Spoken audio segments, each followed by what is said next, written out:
ক্ষয়ে ক্ষয়ে ক্ষয়ে ক্ষয়ে একেবারেই কিনারে চলে আসছে, যে কারণে তাদেরকে মানে জামাতের বেসিক্স নিয়ে তাদেরকে রাজনীতি করতে হচ্ছে। এনসিপি কেন জামাতের সঙ্গে তাকে অ্যালাইন হতে হবে, তাই না?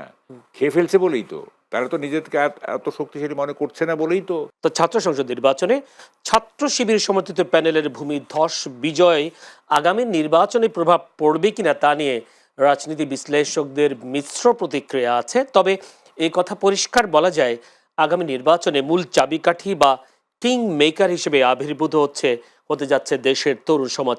আর এই নতুন প্রজন্মকে কোন দল কতটা কাছে নিতে পারছে তার উপর নির্ভর করবে আগামীর নির্বাচনের জয় পরাজয়। তাই দর্শক, আমরা আজকের আলোচনার বিষয় নির্ধারণ করেছি কিং মেকার। আলোচনা হবে সমসাময়িক বিষয় নিয়েও আলোচনা করবার জন্য স্টুডিওতে উপস্থিত আছেন আমার ডানে আছেন মাহবুব কামাল, সিনিয়র সাংবাদিক ও কলামিস্ট। মাহবুব কামাল, আপনাকে অসংখ্য ধন্যবাদ সময় দেওয়ার জন্য। আমার ভাই আছেন রাজেকুজ্জামান রতন, সাধারণ সম্পাদক বাসদ। রতন ভাই, আপনাকে অসংখ্য ধন্যবাদ সময় দেওয়ার জন্য। দর্শক, পুরো অনুষ্ঠান জুড়ে আপনাদের সাথে আছি আমি জয়নুল আবেদিন। বলছিলাম কিং মেকারদের কথা, যারা আগামী নির্বাচনে একটি বিরাট ভূমিকা রাখবে বলে রাজনীতি বিশ্লেষকরা মনে করছেন। একটু যেতে চাই, যেহেতু মাহবুব কামাল সিনিয়র সাংবাদিক ও কলামিস্ট আমাদের সাথে আছেন। প্রথমে একটু মাহবুব কামালের কাছে যে, মাহবুব কামাল, আপনি কি মনে করেন আগামী যে নির্বাচন হতে যাচ্ছে 12 ফেব্রুয়ারি, সেই 12 ফেব্রুয়ারিতে যদিও 12,76,95,113 জন নাগরিক চূড়ান্তভাবে ভোটার তালিকা অন্তর্ভুক্ত আছেন, সেখানে প্রায় 4.5 কোটি ভোটার হচ্ছে তরুণ সমাজ, যেটা 18 থেকে 35 বছর, 37 বছর। আপনি কি মনে করেন এই ভোটাররা কি ধরনের প্রভাব ফেলতে পারে বলে মনে হয় নির্বাচনে? না, সংখ্যাটা তো অনেক, 4.5 কোটি তো অনেক সংখ্যা। এবং এটা ঠিকই বলছেন, তারা একটা নিয়ামকের ভূমিকা পালন করবে, কারা বিজয়ী হবে ইত্যাদি। এখন দেখেন, আমার কাছে যে পয়েন্টটা সেটা হচ্ছে যে 5 আগস্ট অপরাহ্নে 2024 সালের এই তরুণদের মধ্যে, মানে তরুণরা যে ভাবমূর্তি নিয়ে জাতির সামনে দাঁড়িয়েছিল, সেই ভাবমূর্তি মানে এখনো অক্ষুণ্ণ আছে কিনা, এটা একটা কিন্তু প্রশ্ন। আর তরুণদের মধ্যে সবাই যে রাজনীতির সাথে জড়িয়ে আছে তা কিন্তু না। রাজনীতির সাথে জড়িয়ে আছে বৈষম্য বিরোধী ছাত্র আন্দোলনের থেকে একটা অংশ। মানে ধরেন যে খুবই একটা ক্ষুদ্র অংশ তারা দল গঠন করেছে, মানে সক্রিয় রাজনীতি। আর বাকি যারা পার্টিসিপেট করেছিল, যে মানে বাল্ক অফ ইয়ার, তারা তো পরবর্তীকালে আর রাজনীতির সঙ্গে আসেন। অনেকেই যেমন প্রাইভেট ইউনিভার্সিটি যারা, তারা তো লেখাপড়ায় ফিরে গেছে।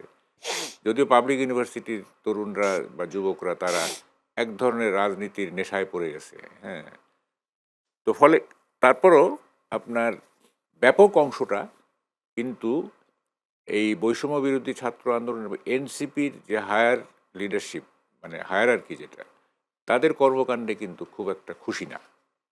এটা বোঝা যায়।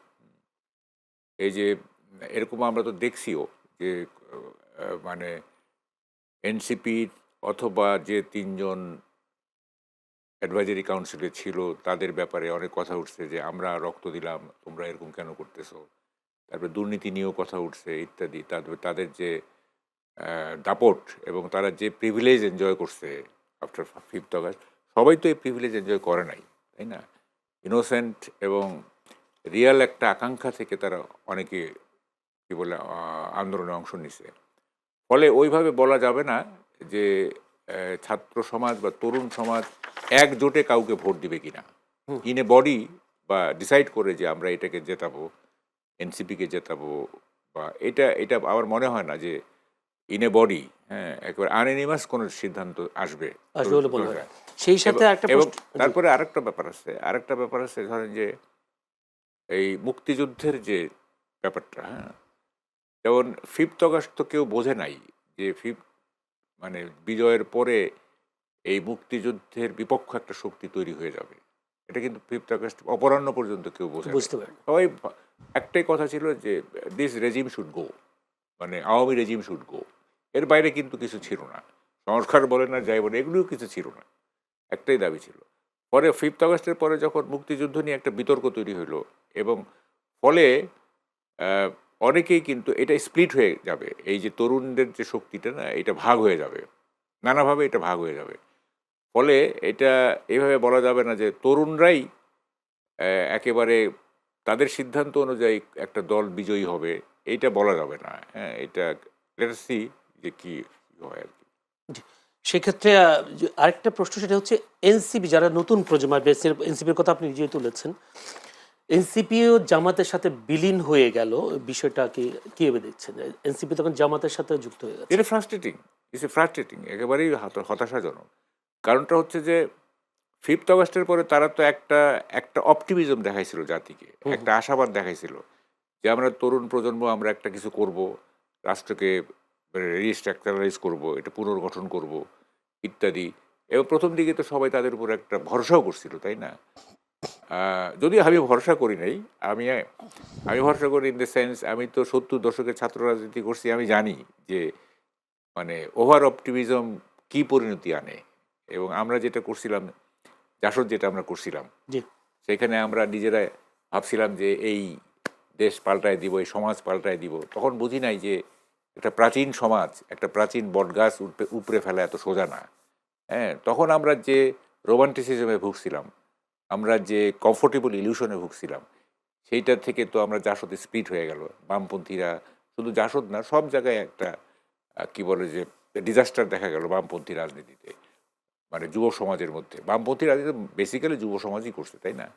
তো ফলে এই স্টোরিটা যেহেতু আমার জানা আছে, সেহেতু আমি মানে এই বৈষম্য বিরোধী ছাত্র আন্দোলনের, তারপরে আমার আরেকটা জিনিস জানা ছিল, সাইমন বলিভারের একটা বিখ্যাত উক্তি আছে, ওটা ওনার না, উনি কোট করছিলেন। উনি তো ল্যাটিন আমেরিকার 5টা দেশের মুক্তি সংগ্রামের সাথে জড়িত ছিলেন। ওনার একটা বিখ্যাত কথা আছে, revolution devours is own children, বিপ্লব তার নিজের সন্তানদের খেয়ে ফেলে।